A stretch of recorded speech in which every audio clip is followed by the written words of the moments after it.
అయ్యా కృష్ణానది జలాల మీద శాసనసభలో ఏకగ్రీవ తీర్మానం చేసి కేంద్ర ప్రభుత్వం ప్రాజెక్టుల స్వాధీనానికి చేస్తున్న ప్రయత్నాన్ని అందరము తీర్మానం పాస్ చేసి కేంద్ర ప్రభుత్వ విధానాలను వ్యతిరేకిద్దాం రమ్మని మేము అడిగినాం. మీరు రాలేదు.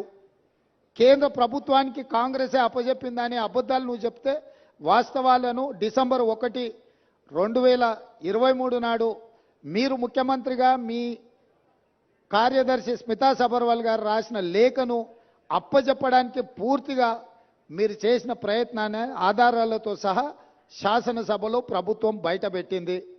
దాని తర్వాత నేనేమన్నా కాళేశ్వరం మీద ఎంతోమందికి అపోహలు ఉన్నాయి, అనుమానాలు ఉన్నాయి, అక్కడికి ఎవరిని రాణిస్తలేరు, అక్కడికి ఎవరైనా వెళ్తే పోలీసులు అడ్డుకుంటున్నారని తెలంగాణ సమాజంలో ఎన్నో అనుమానాలు ఉన్నాయి.